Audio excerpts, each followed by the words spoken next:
So hi friends, movie name అయితే matka movie అయితే ఇప్పుడే చూడడం అయితే జరిగింది. మూవీ హిట్ ఆఫ్ అట్టా తెలుసుకునే ముందు మన ఛానల్ అయితే సబ్స్క్రైబ్ అయితే చేసుకోండి. అలాగే ఈ వీడియోకి అయితే ఒక లైక్ అయితే చేయండి. అసలు మట్కా హిట్ అయిందా లేకుంటే గుట్కా అయిందా ఇప్పుడైతే చూద్దాం. అసలు కథ విషయానికి వస్తే ఈ స్టోరీ అయితే ఒక రియల్ పర్సన్ స్టోరీ అనమాట. ముంబైలో జ్యోదాని ప్రారంభించిన ఒక వ్యక్తి స్టోరీ అనమాట ఇది. ఆ పర్సన్ నేమ్ అయితే రతన్ కార్తి. అతని జీవితాన్ని కథగా తీశారండి ఈ మూవీలో. అలాగే ఈ మూవీ డైరెక్టర్ అయితే పలాసా ఫేమ్ కరుణ కుమార్. ఈ మూవీలో మీనాక్షి చౌదరి హీరోయిన్ గా నటించగా అలాగే కీలక పాత్రలో నూరా ఫతేహి నటించింది. నాకైతే ఈ మూవీ మీద అసలు ఎక్స్పెక్టేషన్స్ లేవు. జీరో ఎక్స్పెక్టేషన్ తో నేనైతే వెళ్ళాను. మూవీకి వెళ్ళడానికి కూడా కారణం ఏమిటంటే మూవీ ట్రైలరు ట్రేజరు నచ్చి మూవీకి అయితే వచ్చానండి. కొద్దిగా కొత్తగా ఉంది కదా ట్రైలర్, చూద్దాం మూవీ ఎలా ఉంటుందో. వరుణ్ తేజ్ అయితే కొత్తగా చేశారు కదని మూవీకి అయితే రావడం అయితే జరిగింది భయ్య. అలాగే ఈసారి అయినా వరుణ్ తేజ్ అయితే హిట్ కొట్టడో లేదో మూవీ స్టోరీలోకి అయితే వెళ్దాం. అలాగే మూవీ స్టోరీలోని విషయానికి వస్తే ఈ కథ అయితే మాత్రం 1950లో మనకి స్టార్ట్ అవుతుంది భయ్య. 1950లో వాల్తేరుకి చెందిన వాసు ఒక కూలి.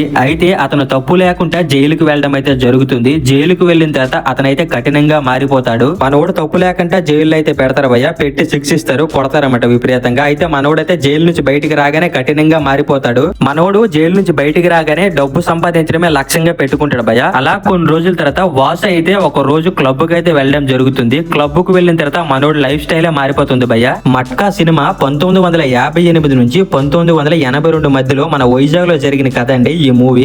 వాసు కూలీ నుంచి మట్కా కింగ్ గా ఎలా మారాడు, అలాగే సుజాతతో తన ప్రేమ పెళ్లి ఎలా జరిగింది, అసలు ఈ మధ్యలో జరిగిన స్టోరీ ఏంటి, ఇవన్నీ మీరైతే థియేటర్ లో చూడాల్సి ఉంటుంది భయ్య. అసలు మూవీ స్టార్టింగ్ లో ఒక 30 మినిట్స్ అయితే మనకి చూడడానికి అయితే ఎంగేజ్ గా ఉంటుంది. మనకి మంచి ఇంట్రెస్ట్ గా అనిపిస్తుంది భయ్య.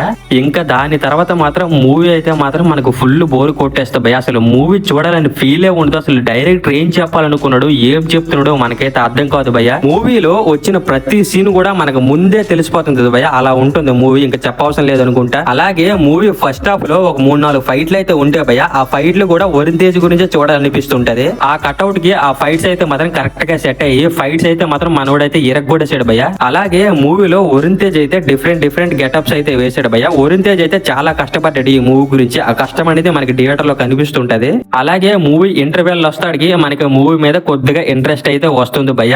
మరి ఆ ఇంటర్వెల్ తోపు అంటే తోపేం కాదు భయ్య, పర్వాలేదు, ఒక మాదిరిగా అయితే ఉంటుంది. మనకి బోర్ అయితే కొట్టదు ఇంటర్వెల్ సీన్ అయితే మాత్రం. వరుణ్ తేజ్ గారు అయితే ఈ మూవీ గురించి చాలా కష్టపడ్డారు. కాకపోతే డిసప్పాయింట్ ఏంటంటే డైరెక్టర్ డిఫాల్ట్ అయితే ఈ మూవీకి అయితే చాలానే ఉంది భయ్య. మన హీరో అయితే పూర్ నుంచి రిచ్ గా మారుతాడు భయ్య. అసలు మారే క్రమంలో మనకి అలాంటి సీన్స్ అయితే మనకి అంతగా ఏం అనిపించే భయ్య. చూపించారు కానీ మనకు ఆ ఫీల్ అయితే రాదు. అసలు పూర్ నుంచి రిచ్ గా హీరో ఎలా మారాడు, అసలు మధ్యలో ఎన్ని ప్రాబ్లమ్స్ వచ్చి ఆ ప్రాబ్లమ్స్ ని దాటి ఎలా రిచ్ గా మారాడు, అసలు ఎదుర్కొన్న ప్రాబ్లమ్స్ ఏంటంటే క్లారిటీగా మనకైతే చూపించలేదు భయ్య. డైరెక్టర్ అయితే మాత్రం డిసప్పాయింట్ అయితే చేశాడు భయ్య నన్ను. అసలు మూవీలో వరుణ్ తేజ్ క్యారెక్టర్ తప్పించి ఇంకా ఏ క్యారెక్టర్స్ కూడా మన మైండ్ లోకి అయితే రావు. ఓన్లీ వరుణ్ తేజ్ మనకి థియేటర్ లో కనిపిస్తాడు. అసలు అంత ఇంపార్టెంట్ అయితే ఏ క్యారెక్టర్ కి ఇవ్వలేదు భయ్య డైరెక్టర్. అలాగే మూవీ సాంగ్స్ విషయానికి వస్తే సాంగ్స్ గురించి మాట్లాడుకోవడమే బెస్ట్ భయ్య. ఎందుకంటే సాంగ్ ఎప్పుడు వస్తుందో ఎప్పుడు ప్లే అవుతుందో మనకైతే ఏం అర్థం కాదు. సాంగ్స్ కూడా అసలు ఏం బాగాలేవు భయ్య.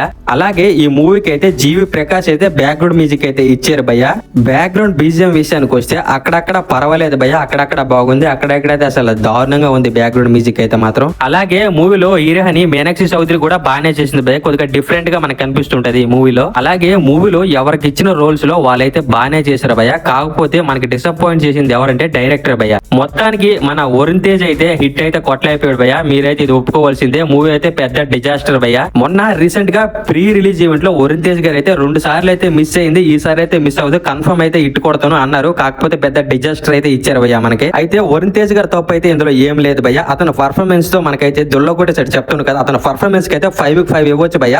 మనకి మెయిన్ గా డిసప్పాయింట్ చేసింది డైరెక్టర్ భయ్య. డైరెక్టర్ అసలు ఏం తీయాలనుకుంటో ఏం తీసిన వీళ్ళ మొక్కల మీద తీసిరైతే చూసేస్తారు కదా అని ఫీల్ లో అయితే తీసాడు భయ్య ఈ మూవీ అయితే. మీరు పెట్టిన డబ్బులకి అయితే ఈ మూవీ అయితే ఏ మాత్రం కూడా న్యాయం అయితే చేయదు భయ్య. మీరైతే థియేటర్ లో డిసప్పాయింట్ అయితే అవుతారు, మీ ఇష్టం. ఇంకా లేదన్నా డబ్బులు పోయినా పర్వాలేదు, నేను మెగా అభిమాని, అలాగే వరుణ్ తేజ్ అంటే నాకు ఇష్టం, వరుణ్ తేజ్ యాక్టింగ్ అయితే ఇష్టం అంటే ఇంకా వెళ్ళొచ్చు భయ్య, ఇంకా మీ ఇష్టం. అలాగే మూవీ అయితే హిట్ అయితే అవ్వలేదు భయ్య. మనం ముందుగా అనుకున్నాం కదా మట్కా హిట్ అవుతుందా గుట్కా అవుతుందని. మట్కా అయితే గుట్కా అయింది భయ్య, హిట్ అయితే అవ్వలేదు. సో ఫైనలీ ఈ మూవీకి నా రేటింగ్ ఎంత అంటే 2.1 అయితే ఇస్తున్నా భయ్య. మీరు ఎవరైనా ఈ మూవీ చూస్తుంటే మీరైతే ఎంత రేటింగ్ ఇస్తారో, అలాగే మూవీ ఎలా ఉంది ఈ వీడియో కింద కామెంట్ అయితే చేయండి. అలాగే ఆ రేటింగ్ కూడా ఎందుకు ఇస్తున్నంటే మన వరుణ్ తేజ్ గురించి అయితే ఇస్తున్నా భయ్య. వరుణ్ తేజ్ గారు అయితే యాక్టింగ్ అయితే ఇరగదీస్తారు భయ్య. నాకైతే వరుణ్ తేజ్ యాక్టింగ్ అయితే చాలా బాగా నచ్చింది మూవీలో. అలాగే చివరిదాకా వీడియో చూసినందుకు చాలా థ్యాంక్స్ భయ్య. ఈ వీడియో కానీ నచ్చుంటే లైక్ చేయండి, షేర్ చేయండి. ఇలాంటి మరికొన్ని వీడియోస్ కోసం మన ఛానల్ అయితే సబ్స్క్రైబ్ అయితే చేసుకోండి.